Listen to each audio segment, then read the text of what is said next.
Նախընդգծեմ, որ մենք բավականին ծավալուն զեկույց ենք պատրաստում, որը կներեք տեխնիկական շտկում։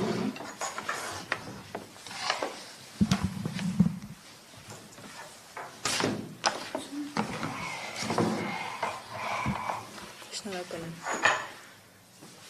Նախ ներկայացնենք, որ մենք բավականին ծավալուն զեկույց ենք պատրաստում, որը կներկայացնենք կենտրոնական ընտրական հանձնաժողովին։ Զեկույցը բաղկացած է լինելու երկու մասից, մի հատվածում նշված են լինելու ողջ նախընտրական քարոզչության ընթացքում արձանագրված խախտումները, իսկ երկրորդ մասում հենց բուն քվեարկության օրվա խախտումները հաշվի առնելով ծավալային քանակությունը դրանց։ Ես նախ ընդգծեմ, որ այո, մեր դիտորդական առաքելության հետ կապված բավականին հանրային պաշտոնյաների կողմից նմանաբնույթ բավականին չէ, 1-2 հոգու կողմից սպառնալիքներ է հնչեցվել մեզ զրպարտության վիրավորանքի շրջանակներում դատական հայցեր ներկայացնելու տեսքով։ Ընդգծեմ, որ իմ փաստաբանական ընկերությունը բավականին հարուստ փորձ ունի այդ ուղղությամբ եւ մենք սպասում ենք նման հայցերի, որովհետեւ այդտեղ ընդհանրապես անհիմն զուտ մանիպուլատիվ բնույթի մեղադրանքներ էին եւ երկրորդելով պարոն Չալաբյանին ես եւս ակնկալում եմ առնվազն ներողության հայցում հանրային կերպով, որովհետեւ իրենց խոսքն է ուղղակի զրպարտություն եւ վիրավորանք մեր անաչառ գործունեության վերաբերյալ։ Երկրորդելով թվեմ խախտումները, որը հենց բուն քվեարկության օրն ենք արձանագրել, դրանք իրենց բնույթով ըստ էության թե տեխնիկական էին, թե բովանդակային։ Տեխնիկական խախտումները հենց լուսադեմից արձանագրեցինք, երբ ուղիղ հեռարձակումը միացվեցին տեղամասային կենտրոններից, մի շարք տեղամասային կենտրոններում, որը թվել ենք, ուղիղ հեռարձակումը այնպես էր տեղադրված, որ ողջ process-ը չէր երևում, ինչի պարտավորվածությունը ընտրական օրենսգրքով եւ համապատասխան կարգով նախատեսված է, օրինակ մեծամասամբ տեխնիկական սարքերը, որով գրանցվում են քաղաքացիները, ընդգրկված չէին ուղիղ տեսակապի մեջ։ Երկրորդ տեխնիկական խնդիր հանդիսանում էր այն հանգամանքը, որ մի շարք տեղամասային կենտրոնների սենյակները այնքան փոքր չափս ունեին, քառակուսի մետրով, որ հազիվ կազմակերպվում էր օրվա ընտրական գործընթացը եւ տեղավորվում են հանձնաժողովի անդամները այդ process-ը ապահովող, ինչը եւս իր հերթին խաթարում էր բնականոն ընտրական գործընթացը։ Բովանդակային խախտումները առավել հաճախակի կրկնվող էին ու կարող է առաջին հայացքից թվալ, թե դրանք եւս տեխնիկական են,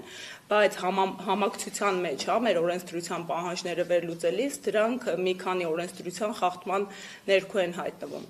Առաջինը տրցակներով տրվող քվեաթերթիկների հարցը, որին ես բազմիցս անդրադարձել եմ, քանի որ նույն 2021 թվականին ծավալային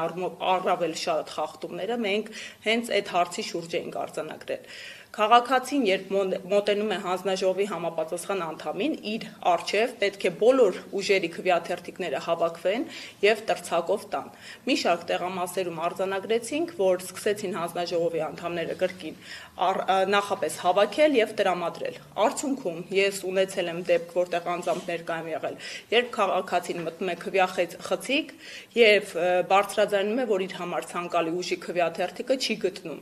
Այս պարագայում հանձնաժողովը մի փոքր խառնվեց չէր կողմնորոշվում, ես հորդորեցի եւ հուշեցի նախագահին, որպիսի քաղաքացու ձեռքի քվեաթերթիկները մարվեն, քաղաքացուն հորդորեցի, որպիսի հանկարծ չբարձրաձայնի իր համար ցանկալի ուժի քվեաթերթիկի անունը, որովհետեւ դրանով կխախտվեր գաղտնիության իրավունքը, եւ քաղաքացուն նոր քվեաթերթիկների տրցակ տրամադրվեց։ Երկրորդ տեսակի խախտում արձանագրեցի, որ հանձնաժողովի անդամը կրկին հավաքելու ընթացքում օրինակ 6 քվեաթերթիկը հակառակ ուղղությամբ էր տրամադրել եւ 9-ի տեսքով,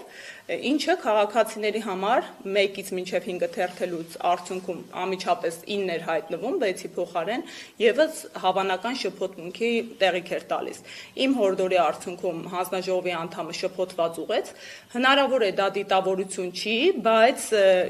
արձանագրումներ 2-ից ավել անգամ եղել են նման միջադեպի։ Երրորդ խնդիրը քաղաքացին մտնում է քվեարկություն է իրականացնում, դուրս է գալիս, հանձնաժողովի անդամը առանց դրոշմանից չփակցնելու թողել էր, որպեսզի քաղաքացին քվեատուփ նետի քվեարկության ծրարը, Այս դեպքում քաղաքացու ձայնը կորում է, որովհետև արդյունքում հաշվարկի ժամանակ վավեր են համարվում միայն այն քվեաթերթիկները, որոնց վրա փակցված է դրոշմանիշը, իսկ այս դեպքում մի շարք տեղամասային կենտրոններում ունեցանք իրավիճակ, այնտեղ որտեղ ես եմ գտնվել, հորդորել եմ, որպեսզի նոր տրցակ տրամադրվի քաղաքացուն եւ արձանագրություն կազմվի, որ դրոշմանիշը հանձնաժողովի անդամը չէր փակցվել, բայց ունեցել ենք տեղամասային կենտրոններ, որտեղ քաղաքացուն նորից իր ընտրական իրավունքը իրականացնելու հնարավորություն չի տրվել եւ արդյունքում հանձնաժողովի անդամի սխալի փոխարեն քաղաքացին կորցրել է իր ձայնը ու կամ արտահայտությունը իրականացնելու հնարավորությունը։ Լայնամասշտաբ արձանագրումները դա տեղամասային կենտրոնների տարածքում կուտակումներն էին, ընդ որում կային վերահսկող քաղաքացիներ, ինչի տեսագրությունները ունենք, ովքեր հատուկ ուղղորդումներ էին իրականացնում կազմված ցուցակներով, մեր դիտորդները ստիպված են երկուստեք թե տեղամասային կենտրոնի ներսում դիտորդություն իրականացնել, թե դրսի հատվածում, որովհետև պարբերաբար դիմում էին ոստիկանության ծառայություններին, որպեսզի այդ անձանց այնտեղից հեռացնեն, քանի որ հստակ օրենսդրական պահանջ կա 50 մետր շառավղով շարունակական ներկայությունը որևէ անձի բացառելու։ Իսկ այդ կանոնը մի շարք տեղամասային կենտրոններում խախտվում էր եւ խախտվում էր պարբերաբար։ Մի պահ հեռացնում են, հետո անմիջապես այդ նույն քաղաքացիները, որոնք արդեն նույնականացված էին մեր կողմից, վերադառնում են։ Բացահայտել ենք